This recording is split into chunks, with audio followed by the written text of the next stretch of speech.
All right, good morning, everyone. Let's just go ahead and start our regular meeting, monthly meeting. And we have the quorum.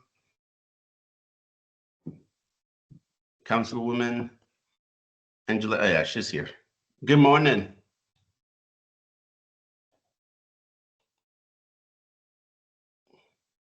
Can you hear me? Okay, perfect. Well, let's just go ahead and start the meeting. Let's approve the meeting from last time. Councilwoman Lawson, are you here with us?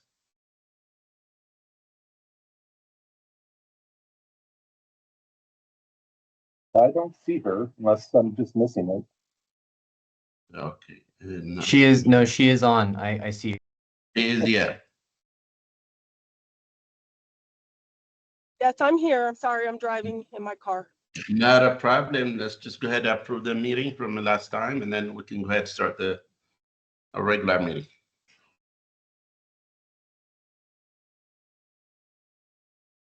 That's seconded. Seconded. All right. Thank you so much. All right. So let's just go ahead do the first item, the Aurora Housing Authority update staff. Good morning. My name is Sarah Pulliam. I'm the Manager of Housing and Community Development here at the City of Aurora. I'm here to introduce the Executive Director of the Housing Authority, Mr. Steve Blackstock, and also the Director of Housing Development at the Aurora Housing Authority, Mr. Martin Petrov. They are here to present you just with some information. So Steve, take it away. Thank you, Sarah, and good morning, council members. I want to thank you for this opportunity to present to you. My name is, as Sarah said, Steve Blackstock. I am the Executive Director of Aurora Housing Authority. I've been with the Housing Authority in various capacities for over 9 years. I stepped into the interim Executive Director role in October of last year, and then in May of this year was appointed Executive Director. With me today is Martin Petrov. Martin has been at the Housing Authority for 2 months. Hey, Andrew, can you go back one slide for me as I do my introduction?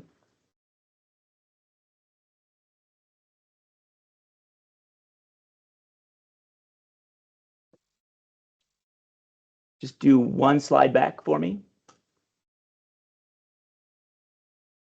I apologize. Andrew got booted. Oh no. Okay. And so I'm on here and I'm trying to figure out how to make it go back a slide. There's a really cool picture I just wanted to highlight as we're doing an introduction here. So as you're figuring that out, I'll continue. Oh, perfect. So Martin has been with us at the Housing Authority for just 2 months longer than I have. So just more than 9.25 years.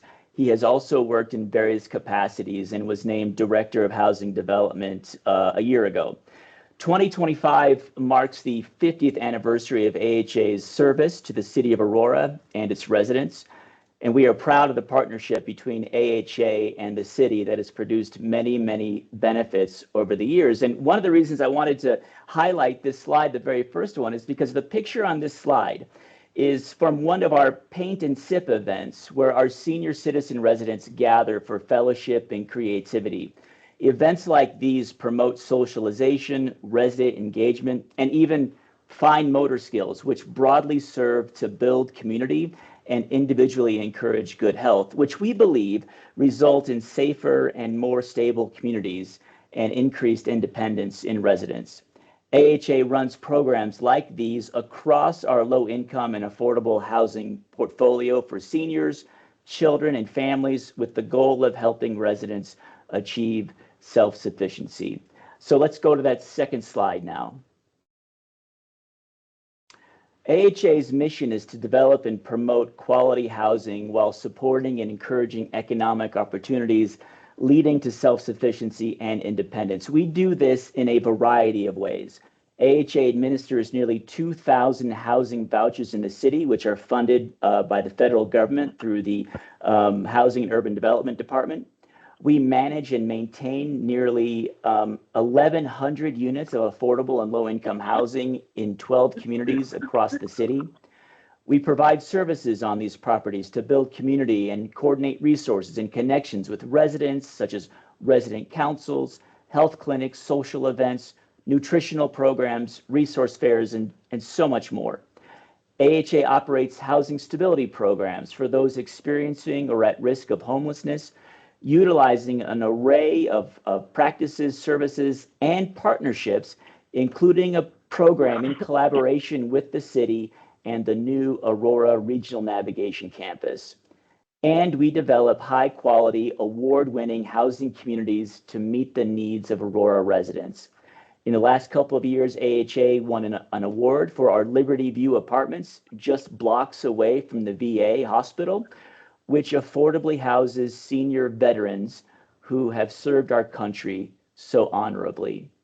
And with that, I'd like to turn the presentation over to Martin, who will talk about AHA's current developments, our upcoming projects, and ways we are supporting affordable housing throughout the city of Aurora.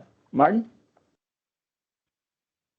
Thank you, Steve. Good morning, everybody. Like Steve said, my name is Martin Petrov. I'm the Director of Development at AHA. Various roles over my 9 years at the agency. If we can go to the next slide. So I apologize for the glare in my face. I was driving, so I had to pull over. I couldn't make it on time to my destination. So what I wanted to talk about this morning is all the projects that we're working on right now, what the future holds, and how we're what our pipeline looks like. So we're currently working on our very first permanent supportive housing project, which is called Sanctuary on Potomac. It is located on the new Potomac Medical Campus, which is off of I-225 in Mississippi. Now, this project is in collaboration with Aurora Mental Health and Recovery. They're building their acute center currently on the campus, and they will refer all the residents to us. So basically, this is going to be a 43-unit project. All units have project-based vouchers, Section 8 vouchers, which are administered by AHA. So all of these rents will be covered by federal funding. What's unique about this project is we're going to have services on site, both from Aurora Mental Health and from AHA. So residents can recover completely before moving on to the next chapter of their life. Next slide, please. Oh, and before we go, we just kind of wanted to show you what the site plan looks like. So the building to the right in the photo is the Aurora Mental Health Center. And then this is our building here with all the colors. This is trauma-informed design, as all permanent supportive housing projects need to be. We're going to have safe courtyard on the exterior, resident gardens, rooms for medical assistants, service providers will come into the building and help. We're going to have bike storage on the inside, 24-hour staffing, 24-hour security. It's just going to be a very, very unique, but we're kind of looking forward. The timeline on this is the project's under construction currently, and we're anticipating completion in August of 2026. I wanted to highlight that the city of Aurora has committed $1 million of ARPA funding for some pre-development expenses about 2 years ago, so we can get the project up and running, which helped significantly with site plan approval and design, so we can get to this point. Next slide, please. Just wanted to show some photos of the interior. This will be the lobby and reception area as you enter the building.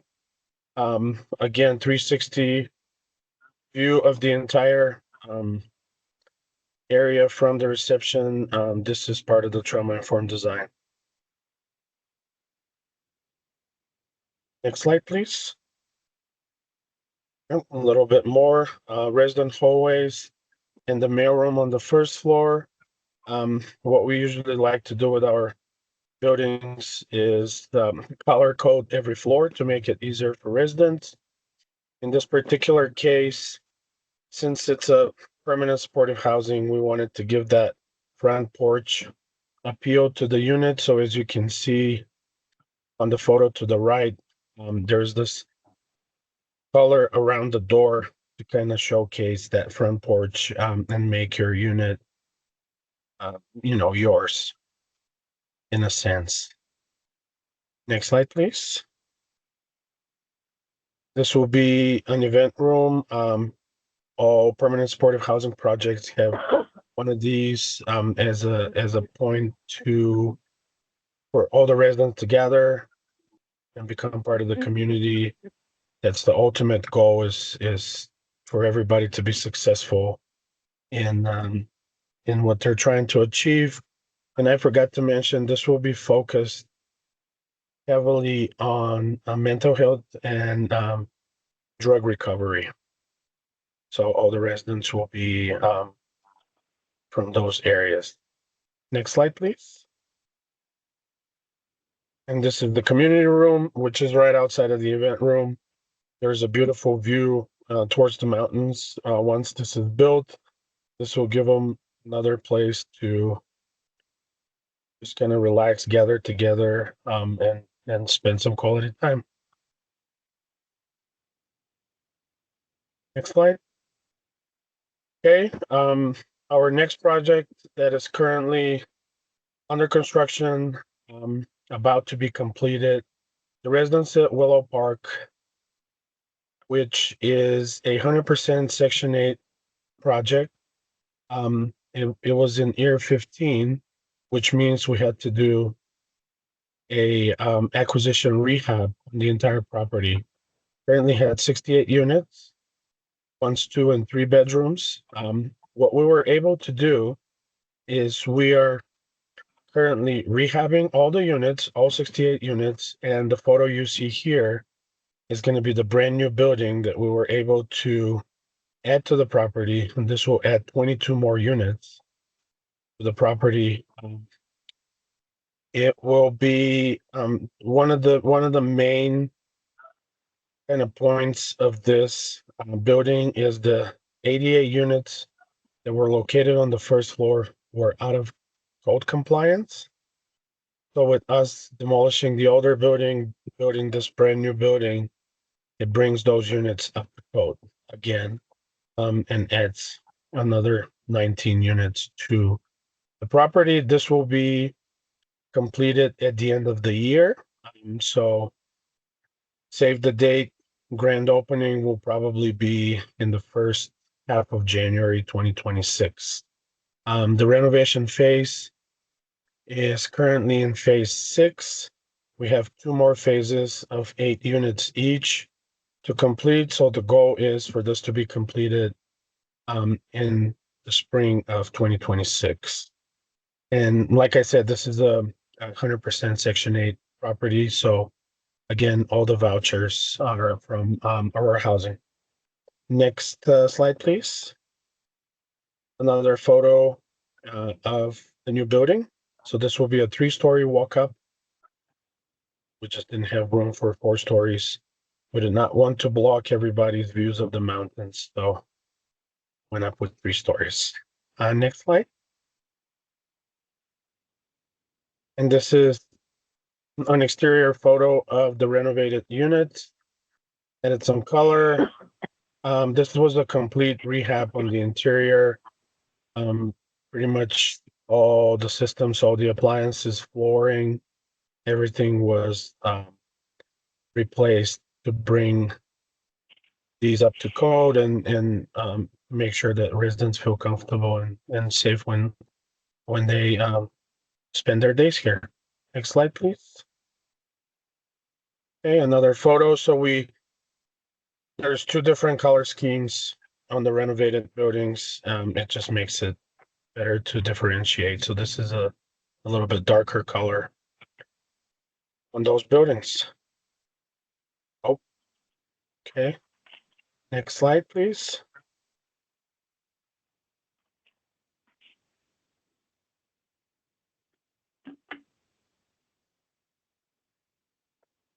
I think we lost the presentation. Oh, there it is. Okay.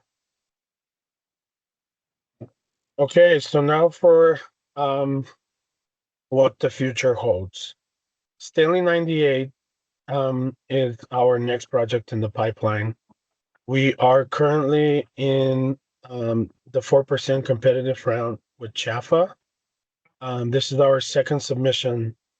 Last year we were not successful in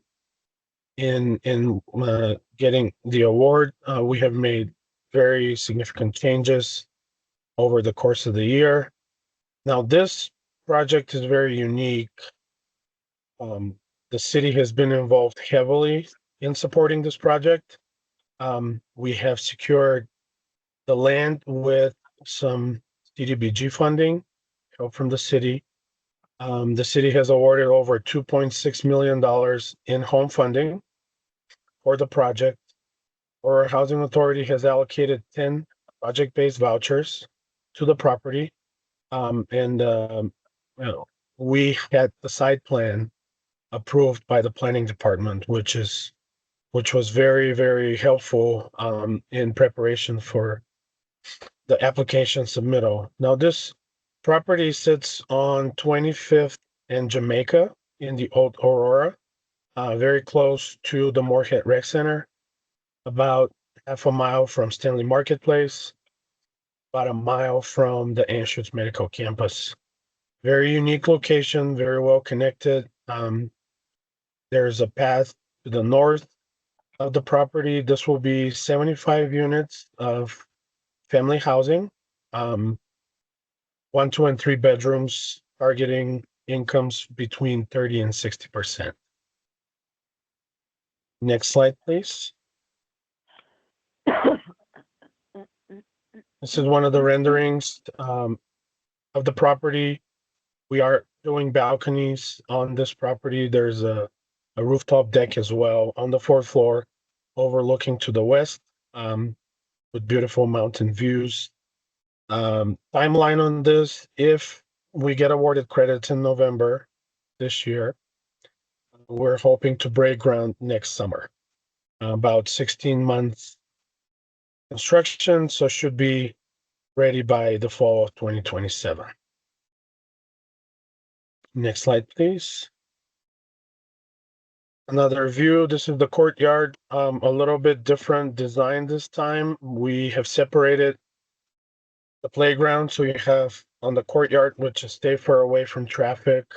This will be a playground for the younger kids. There's going to be barbecue in this area, some artificial turf, gathering. All the units that are on the 1st floor are facing the courtyard, so you can keep an eye on your kids as they play outside. Next slide, please. And this is the site plan from above, so you can kind of see on the left, we have the parking lot. To the west side, we have the parking lot and playground, community gardens for the playgrounds for the older kids. And then on the east side of the parcel, it's the building with the courtyard. And then we're proposing a bridge on to the north to connect to the path, which you have connection to the entire neighborhood with that path. Slide, please. Okay. The next project, which we are working on, and we had some exciting news as well. To the south of the bottom of the picture is Walden 35, which is our first 100 unit project that was built in 2023. About a couple of years ago, I secured the parcel that is outlined here up to the north, and we are currently calling it Walden Phase 2. Now, this was purchased with Proposition 123 funding. And as you know, these funds have a 5-year clock that you have to develop a site plan or just a design to show what can be built on the parcel. Every year at Housing Colorado Conference, there is a charrette, which basically is a design exercise done by architecture students. So we were approached this year by Housing Colorado and selected to be part of the charrette's design, which the presentation is this Friday. We had over 14 professional architects, 6 architecture students. We had a general contractor. We had a financial consultant. And what they did is they took about 6 weeks and they came up with a design that's going to be presented on Friday. And this design will give us a chance to meet all of Proposition 123 requirements for the 5-year term. And I just want to highlight that all of the work that was done by architects, general contractor, everybody was voluntary. So it is a very good exposure. It's very good kind of like exercise for us to see what can be done on this parcel. So currently the design states about 60 units, family housing, 1, 2, and 3 bedrooms, with a way to connect the 2 properties, as there's a sidewalk already built between Walden 35 and this parcel. So that if all goes well, we will probably be submitting an application to CAFA in 2026 in the summer round. Next slide, please. Okay, and this is something that we don't have an idea. We're hoping for 2027 as a date. This is way out east. It's east of 470. It's called Windler. There's a lot of development, as probably everybody knows. Everything is shifting east. The problem right now is there's no infrastructure currently in place. There's no public transportation that goes that far east. So as these communities are being developed, we're hoping that we can start working on this in 2027. It's about 4.5 acre parcel.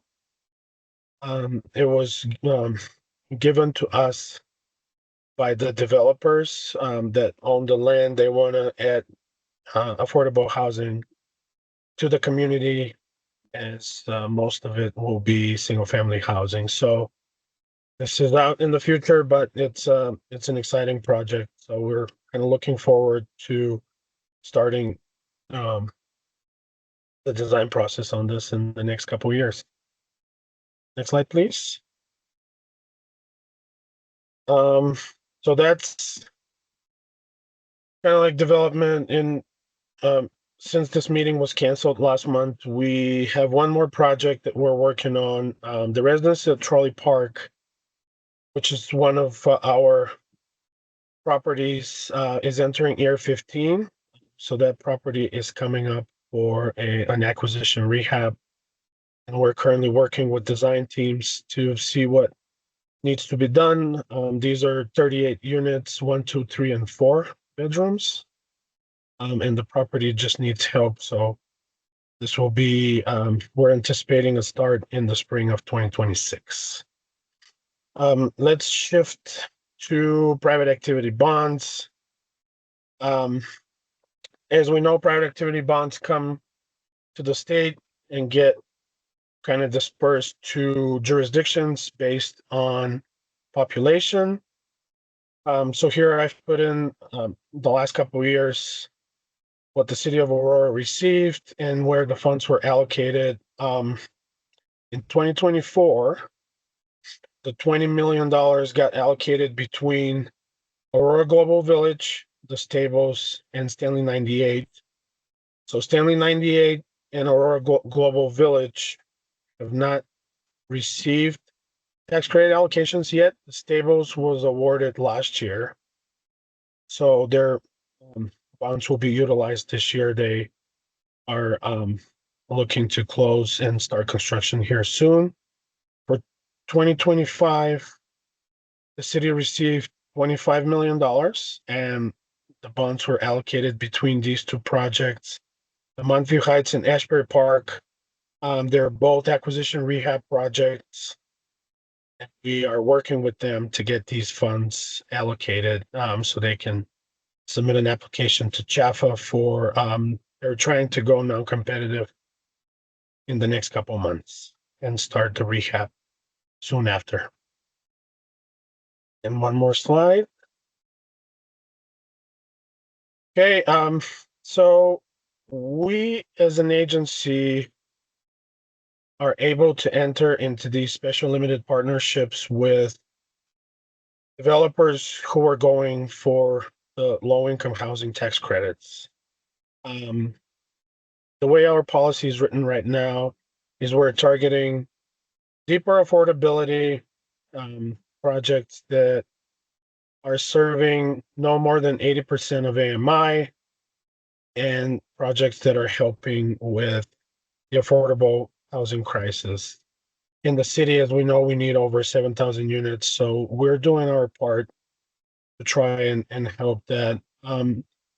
When developments enter into these special limited partnerships, they get the benefit of property tax exemptions, planning fees are waived at the city. So in 2025, we entered in these 4 special limited partnerships. Like I said, the stables, I got awarded private activity bonds as well as their SOP partners, 85 units, mixed 1, 2, and 3 bedrooms, serving to from 30 to 80% of AMI. Arapahoe PSH, they got awarded a 9% tax credits in May of this year, and this will be another permanent supportive housing project. They're kind of working towards closing. Aurora Housing Authority also allocated 10 Section 8 vouchers for this project in particular, as they secured the remaining vouchers from the Division of Housing. King's Crossing, this is probably one of the biggest projects we've entered special limited partnership with, 179 units, serving 30 to 80% AMI. It's located on 6th Avenue, right next to the church. It's going to be a wonderful project. They're really going to serve everybody from youth coming out of foster care to seniors in that property. So we're very exciting. And finally, Tiara Apartments. This was an acquisition rehab, 100% Section 8 HAP contract.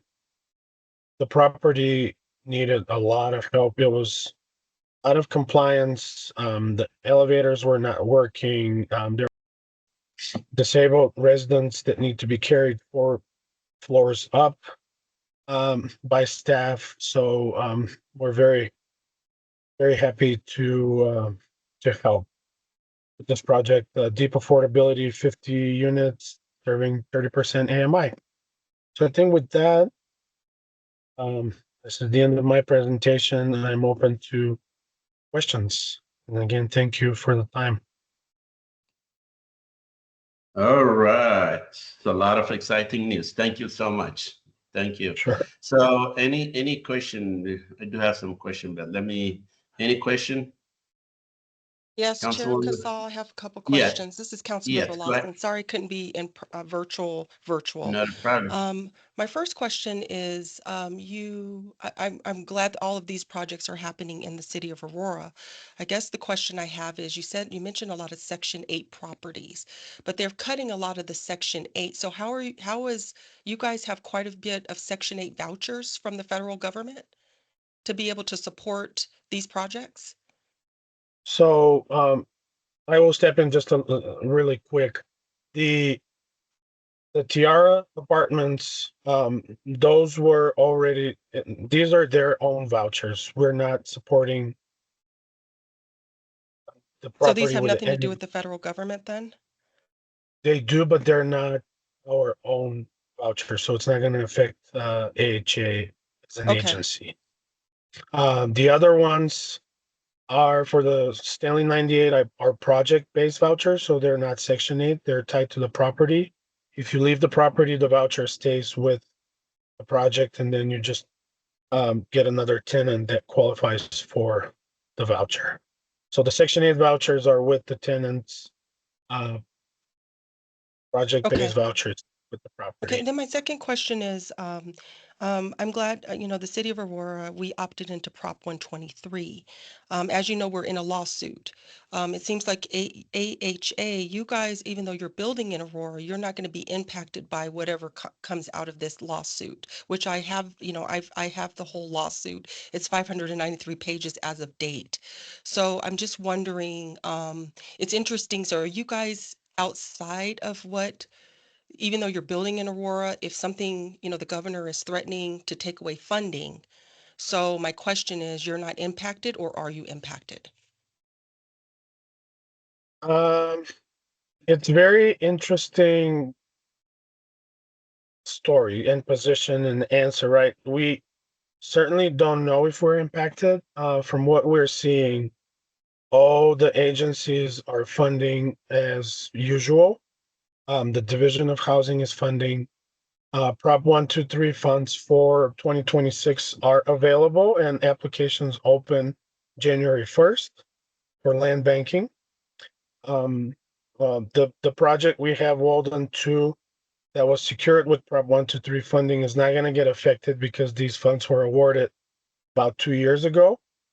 Okay. So even if anything changes, it will probably be for anything new. But Okay, so it unless wouldn't be for current projects because as of update, as I know, just based on my research and what I actually have the file from the Denver okay, courts. It's like 593 pages, and I know that there's still some motions and things that have to be that are being going through the process. But I guess what I'm in an article I read, there is a threat that the funding won't be coming through the city of Aurora, and I'm just looking at Aurora. So I guess the projects that you already have, we're already funded for those, correct? So we wouldn't be yes, impacted by, it would just be for future projects possibly if this happens or yeah, as yeah, things this, progress with this lawsuit. yes, exactly. And Okay, as we know, if the lawsuits are current live, not settled, I right, do it's not not know settled, but if, I'm just saying yeah. with the update as So of now. So, yeah, okay. and that's why we're trying to kind of move forward on a lot of stuff quicker, just to avoid anything like that. But we we hope nothing gets affected. Sorry, Okay. Steve, I don't know if you had anything additional. Well, Council Member Lawson, I think you're raising some really good questions. In fact, this thing with the lawsuit, I forwarded this to Martin yesterday, and I was like, what do we need to do in terms of watching out for this? I think, if the governor is targeting jurisdictions in the way he is, we're not, we're a separate entity, right? So, I mean, our hope is that we can continue to do the work we can do. The issue, though, is that we partner with you all for all kinds of things, Mm-hmm. so that if you're not getting what you need, then we don't That's we don't get the exactly right. benefit of that Yeah, partnership. So that right. that does affect us. And I think on the Section 8 side, again, you're raising a good question there. We are watching very closely what's coming out of Washington in terms of the federal budget. Obviously we're in a shutdown right now, which is not affecting our day-to-day operations. However, the budget proposals that are coming out of the houses of Congress have not made any significant cuts to Section 8. So we're still hopeful that that will continue when we get through this. Okay, thank you. That's all my questions. All right, thank you so much. So thank you so much, Councilman. So yeah, it's exciting and a lot of positive progress is happening across our city. Truly proud of you guys. great work. And that said, I do have a few questions. I know you mentioned it, but how are the federal and the local housing fund being used to expand the affordable unit in Aurora, especially for the senior housing? So I know you mentioned it a little bit, but I just want to hear more. Yeah, a lot of it comes through, as Martin mentioned, like for when it comes to seniors, we have entered into special limited partnerships with private developers who are working in that area. On our side, we have three senior properties that are around 300 units, 300 to 350 units. So we are helping in that regard to support seniors, as well as that's on the rental assistance side and the housing side, but also we provide resident services for those folks through our operating funds. So as far as long-term projects, right now we are focusing on family and workforce housing because that is where that seems to be the biggest need. Although, I mean, as far as seniors and fixed incomes, that clearly is a concern as well. However, it seems like the impetus and the driving force right now is on this workforce housing, and that's really where our energies are. Okay, thank you so much. Any other question? So are you guys, of course, partner with the navigation center, right? I mean, how did you guys? Yeah, I just wanna. Yes, so we entered into a partnership with the city and the regional campus, where the state awarded 35 state housing vouchers. So they're not federal, but they're state housing vouchers to support folks who are getting services from the navigation campus. So with that funding, with those vouchers, the city received funding for tenant support services, which allows for staffing for case management and social workers to work with these households. So out of that funding, the city entered into an agreement with us where we provide the case management. We have a 15-year history of providing housing stability and homelessness case management, and a very good track record of long-term housing stability. Well over 90% of the folks who come through our programs find permanent housing.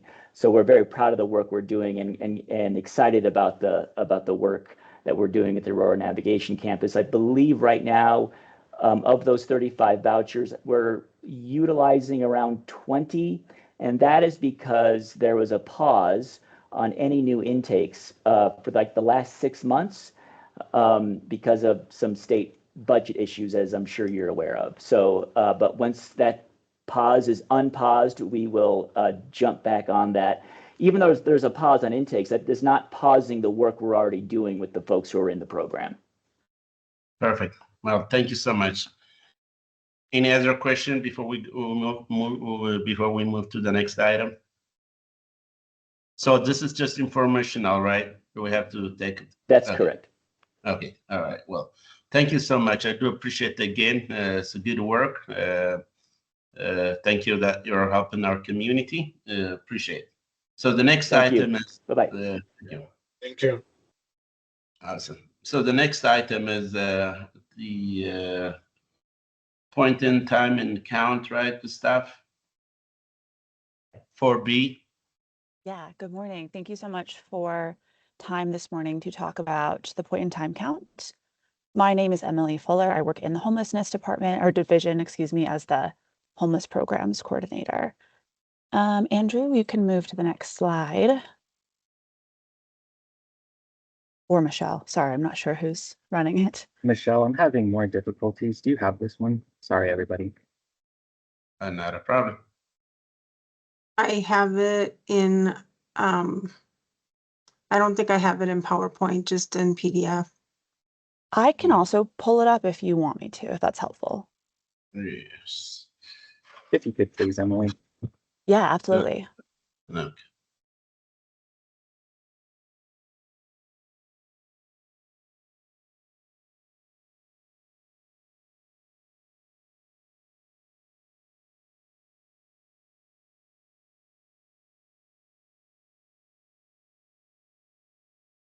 Okay, is everyone able? Oh, sorry about that.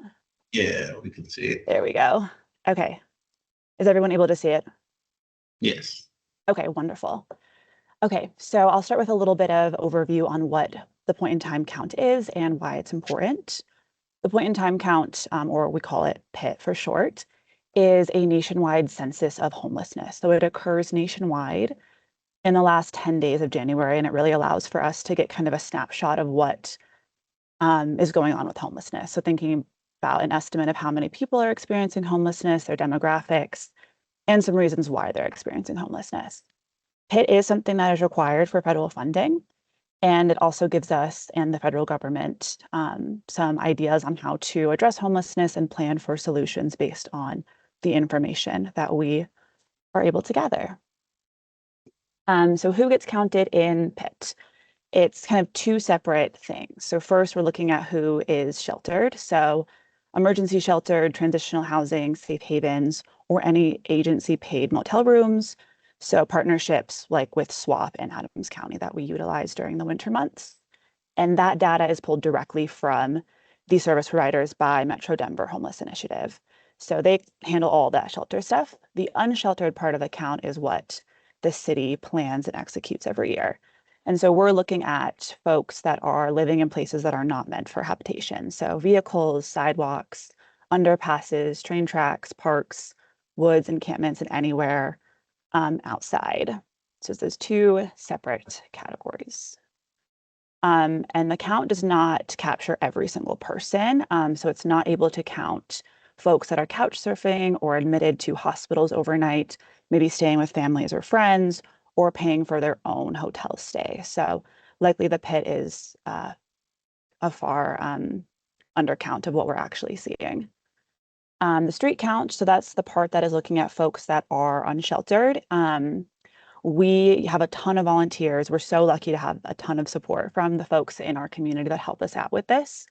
And we send them out early Tuesday morning. January 27th will be the one in 2026. Some other areas in the metro region go out Monday night, but we do Tuesday morning. So each volunteer team is assigned a zone of the city that they are responsible for. And volunteer teams are no less than 2 people. It's 2, 3, or 4 is typically what we've been doing the last couple of years. And then I provide maps and routes to each team. So this picture here is just not to scale, just kind of an example of what it looks like. And through the count, we collect data through observation, just seeing what people are, where people are staying, and then also asking if folks want to participate in a survey. And so the survey questions are really where we get to ask about demographics, where people are sleeping, what services they engage in or why they're not engaging in services, and all kinds of questions like that. The survey is optional, so folks do opt to not answer questions if they're not feeling up to it for whatever reason. So just looking at the last couple of years with the PIT data that we have seen specifically to Aurora. So in 2020, there was a total of 427 people counted experiencing homelessness in the city. 2021, there was not a count just due to COVID. 2022, 612 folks were counted. 2023, 532 folks. 2024 was 697. And then this past year, 2025, was 626. And this accounts for folks sheltered and unsheltered. And then so looking forward to the point in time count that is coming up this January, it'll be the 27th. We typically begin right around 6 a.m. here at the Municipal Center. We are currently recruiting volunteers. It's up on our eCoordinator volunteer portal that we use online. I've also worked with our great communications department. So they send little blurbs out into water bills and newsletters in November and December, and to get the word out about PIT. And volunteers must be 18 and over to participate. Unfortunately, we don't allow for anyone under 18 to volunteer with us. And we do require that our grantees provide a volunteer team to assist with the count, which is great to have their support with that as well. And that is all that I have for you this morning. So again, thank you so much for the time, and I'll open it for questions. Okay, well, thank you so much, Emily. Appreciate the question to the staff. To Any question for staff? Well, let me ask you some questions. So, Yeah. why are we seeing such a high number of the individuals experiencing homelessness in our city? So, do you guys included the survey or the questions, like to find out the data collection? Yeah, Yeah. that is one of the questions that is asked. Folks don't have to answer if they're not comfortable, so it's not a complete like full picture of it. I can pull up some of the reasons that were given last year if it is on It's here. getting a number from 2020 to 25. It's a big number. Yeah, and it likely is an undercount because there's so many folks that were unable to capture. Yeah, Councilmember Kassaw, as Emily's pulling this up. Hi, it's Emma Yeah, King, go ahead. Manager of Homelessness Division. Typically, what we see as some of the main reasons people are experiencing homelessness in Aurora, and this is, I think, everywhere in the country, is just lack of affordable housing. We see this everywhere. Aurora isn't immune to that. We used to be known as a much more affordable city, and that's no longer quite the case, as our proximity to Denver, I think, makes it harder. And our housing costs have just gone up a lot. So that's definitely one of the main causes. But Emily, if you have that pulled up, if you want to talk about a couple of the reasons people listed. Just related to, so opening the navigation center or working with HA that will help us lowering this number, right? Yeah, I Yes, think that's sorry. Go ahead, Emily. Sorry. I think with the navigation campus opening, the number of folks, at least unsheltered, will hopefully go way down because we'll have so much space, and it's a huge increase in what we have right now.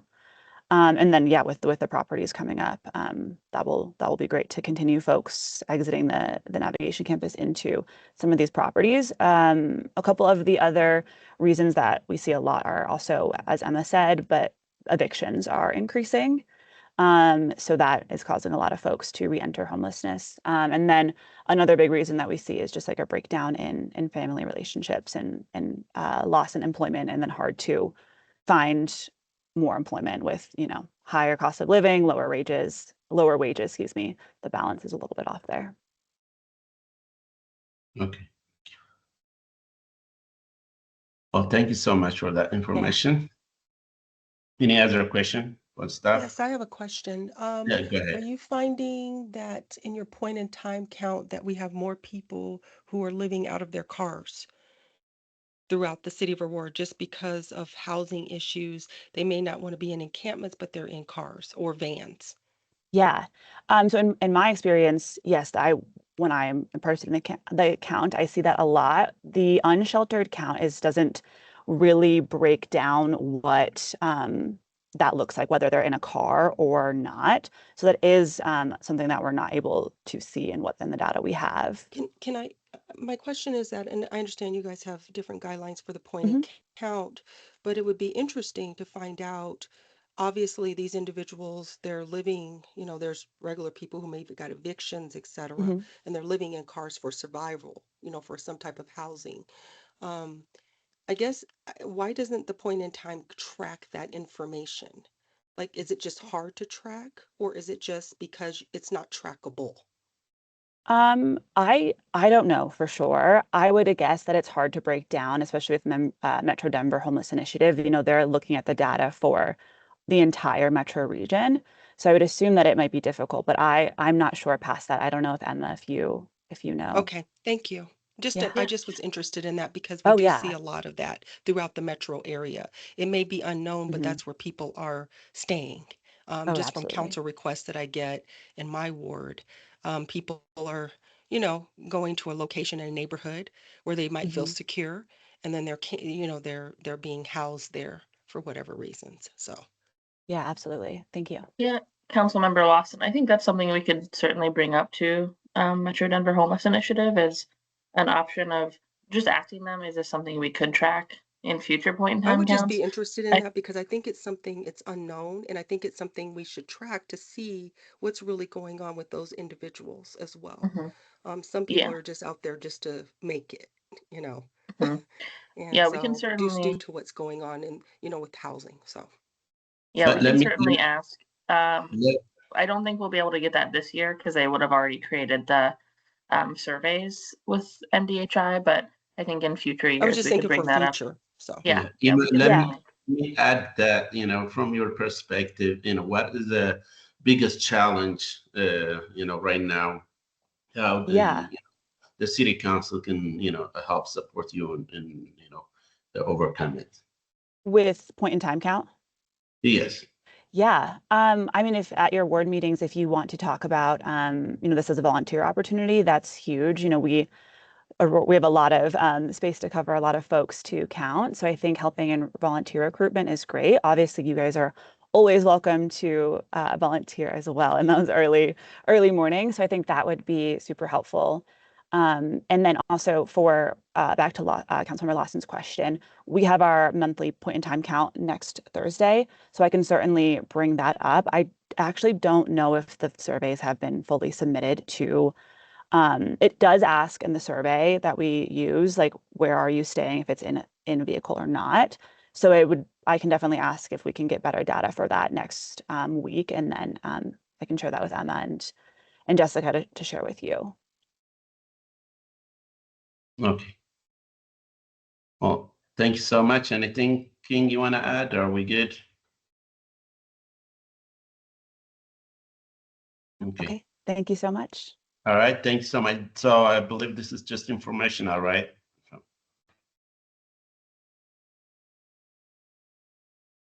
All right, so any other when the miscellaneous matter, any update from the community or anything that I missed?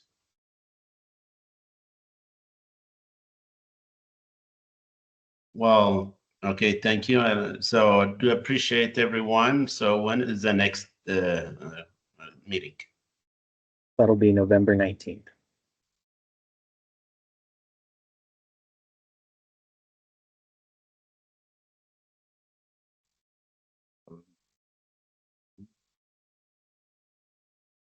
Thank you.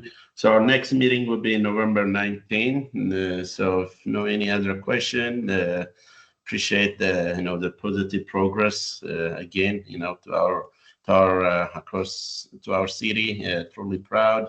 We do appreciate everyone, and we will conclude our meeting today, and we'll see you next month.